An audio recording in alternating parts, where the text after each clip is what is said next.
Grabe naman ang trip nitong si Blue ngayon. Sobrang pinahirapan niya talaga si Ate Shane.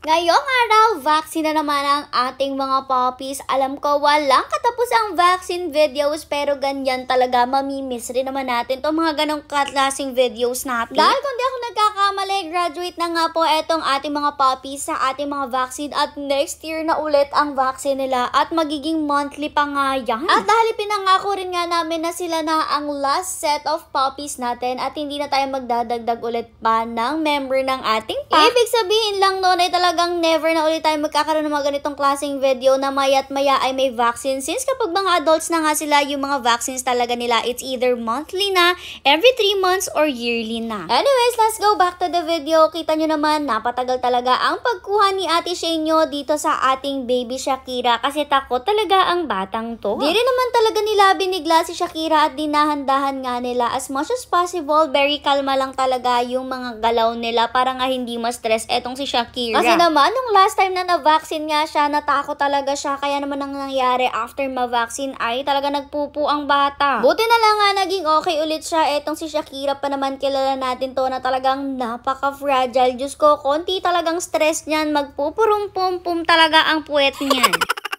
Anyways, ato na nga, alam nyo naman na ang step by step kapag i-vaccine ng ating pack members are ang ating mga fur babies. Una nga, talagang minimake sure nila na kinukuhanan nila ng timbang. Minsan nga, pagkadating mo sa vet, diretso na sa timbangan ang fur baby mo. Syempre, para ma-monitor nila kung dumadagdag ba yung timbang ng fur baby mo, kung normal ba siya sa edad ni fur baby. At isa pa, para rin nga yan, malaman yung dosage ng ibibigay na gamot or turok sa kanila. After timbang naman, ito, kinukuhanan na rin nga sila ng temperature. Mahalaga rin ito at hindi talaga pwedeng kaligtaan kapag ganitong vaccine ang ituturo. Kasi kagaya nating mga tao, kailangan po ay normal ang temperature, hindi masyadong mababa or hindi rin mataas, walang lagnat.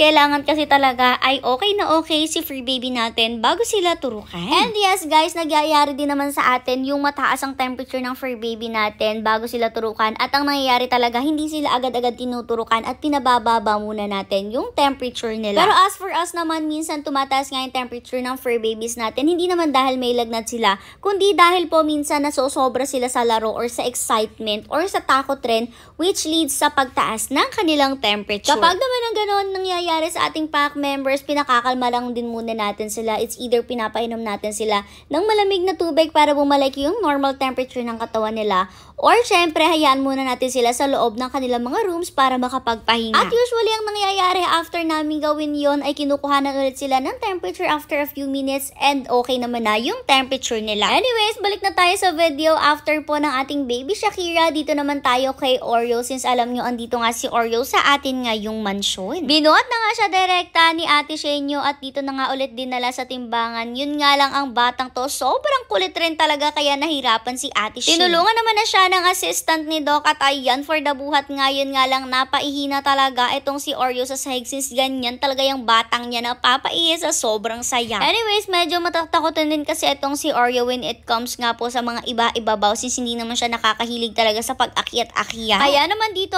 talaga nakayuk-yuk lang siya habang andito siya sa ibabaw nga po since medyo takot siya, pero mabait rin naman ang Oreo natin talaga. Very kalmado rin naman siya habang kinukuhanan siya ni Doc ng temperature. At guys, kilala nyo naman itong si Oreo, diba? Siya po ay anak ni bakla. Kaya naman ganito na rin siguro yung personality nitong si Oreo kasi nagmana nga siya sa kanyang mama bakla. May pagkatapang pero mas nananaig yung pagkalambing nila at syempre pagkababa. Pagkamababa meaning talagang kahit sa ibang mga tao is very malambing sila, not unless talagang masaktan sila or mag-defense sila. Anyways, mabilis lang rin naman naturukan si Oreo kasi behave nga siya. Tapos sinunod naman ang kuhanin ni Kuya ay etong si Sassy. Very good naman ang Sassy natin kasi lately hindi naman tayo nagkakaproblema talaga sa kanya at kahit papano medyo masigla rin naman na siya. Alam nyo naman kasi yung magkapatid na Sassy at Shakira na yan ay talaga nagka-problema tayo dyan nung kinuha natin sila, pero ngayon naman mukhang talagang lumalakas na itong si Sassy. Kung mapapansin nyo rin nga pala, nag-light yung katawan ni Sassy, which is normal po sa ganitong age. Dumadaan po kasi talaga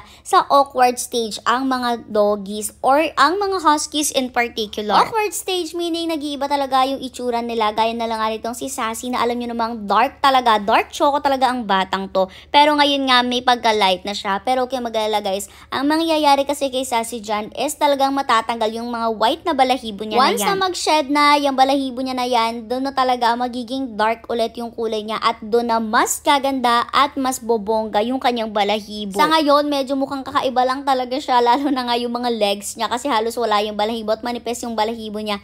Pero gaganda yang si Sassy paglaki talaga, sigurado ako dyan. Kung ano kasi talaga yung itsura ng balahibo nila nung maliit pa sila, yun na rin yung magiging itsura paglaki. Anyways, after Sassy, dito naman na tayo kay Blue na talagang sobrang nahirapan rin si Ate Shane. Grabe naman itong si Blue, talagang pinahirapan niya ng matindi si Ate Shane. Hindi ko rin kasi naibilin kina mother na itong si Blue, hindi mo talaga makukuha yan sa loob. Hahayaan mo lang talaga yan na lumabas ng kanya. Yun nga lang, kapag nakalabas na siya, Diyos ko talaga magwawala yan, magtatatakbo kung saan saan at eto nga halos hindi na siya nahuli agad ni Ate Shane. Pero nung makuha naman siya, diniretso na rin nga siya ni Ate Shane sa timbangan, nakawala nga lang talaga siya at ayan, nagtatatakbo na naman siya at hindi magpahuli. Buti nga tumulong na ulit si Kuya dyan since masanay siya sa mga ganitong makukulit na doggy since groomer din nga si Kuya ng Raimundo G Farm Clinic. Bali ganito nga ginagawa sa mga fur babies or pack members nating malilikot. Kinukuha po yung kanilang timbang kasama yung nagbubuhat sa kanila. Tapos sa kanila nga po isusubtract sa timbang na nakuha sa kanilang dalawa yung timbang mismo ni Kuya at doon lalabas kung ano ba yung timbang ng fur baby natin. Anyways, buti na lang nung part na to, itong si Blue hindi na talaga anong naglikot kaya naman nakuha na rin siya ng maayos ng temperature at feel ko nga pinapakiramdaman niya talaga yung pinasok sa wet po niya. After noon, si Kuya na rin nga yung nagpasok dito kay Blue kasi talagang may pagkalikot ang bata kaya nagwawala pa talaga siya dyan nung ipasok siya since gusto pa niya mag-run sa labas. Pero sabi nga ni mother, saka na yun kapag pwede na talaga sila, lalo na nga ngayon na bagong vaccine sila, talagang hindi sila pwedeng maglikot-likot. Ang Mazda naman natin, wala na nga daw siyang turo kaya hindi siya kasali sa turukan natin for today. Anyways, yung hinananda naman ni mother na food para kina Doc ay dinala na lang rin nila since kailangan na rin nga nilang bumalik sa clinic. Kaya naman after ng mabilis ang turok ng mga puppies natin ay umalis na rin nga sila at once again, protected na naman ang ating mga puppies at dahil dyan, mas lalakas talaga sila. Lagi niyong tatandaan guys na maganda ang vaccines para sa ating mga fur babies. Yan kasi talaga yung nagiging protection nila.